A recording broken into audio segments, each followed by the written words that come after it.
Mana shu odam bir necha bor tanqid qilgan meni. Lekin mana hozir shu bugun ikkinchi marotaba chiqib fikr bildirishim, undan kecha chiqdim bugun.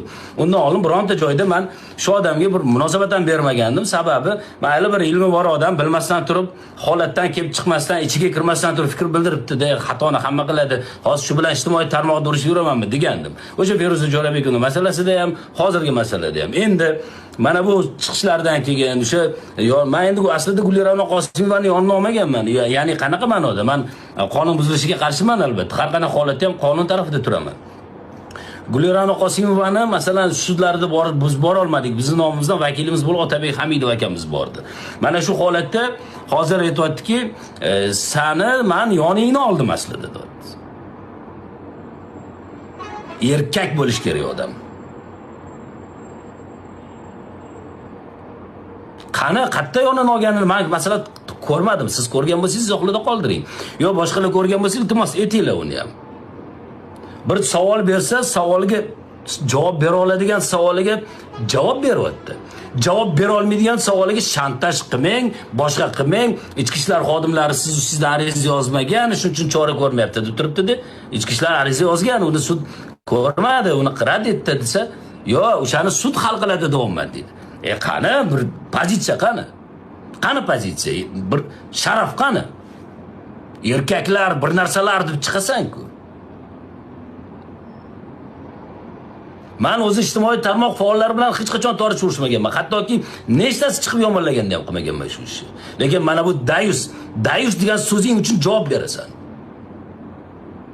Sababi dayus qachon dayus bo'ladi? Bilasanmi o'zi? Dayus o'zini ayolini boshqa erkakka qo'shganda dayus bo'ladi. Yo onasini, yo opasini, o'zini yaqinni 5 ta toifadagi o'zini yaqin ayolini rash qilmaganda dayus bo'ladi. Kim o'rgatdi senga bunaqa gapni? Onang o'rgatdimi, otang o'rgatdimi? Dayuslisan. Oxirgi qonun chiqqunicha men sen bilan kurashaman. Oxirgi qonun chiqqunicha sen o'zi mana shunaqa darajaga olib kelding meni. Abror Muxtor Ali bo'lsang bir tingsan menga. Haddini hududini bilishing kerak. Sen erkak bo'lsang, qolgan erkaklarning nafsoniyati bor. O'zing kelganni sayrama chiqib olib ijtimoiy tarmoqda.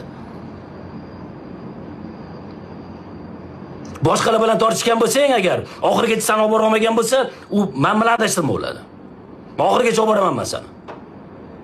Asl basharangni, kimligingni, boshqangni hammasini ochib beraman men seni.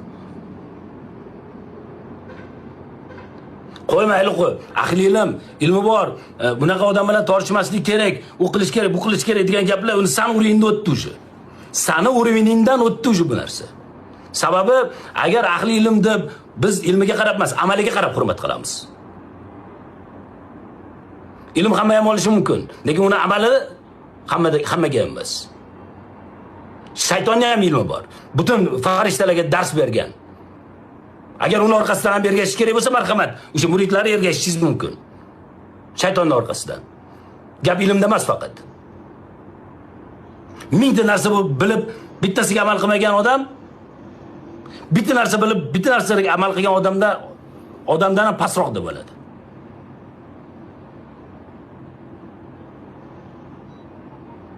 Chiqib xohlagan gapini gapiradi, xohlagan odamiga bir narsa deydi. Xolasa bir boshqa artist aytadi, burni tiqmagan pozitsiya qolmadi-ya. Og'ayni tushunmasang jinoyat ishini aralashma qilasiz.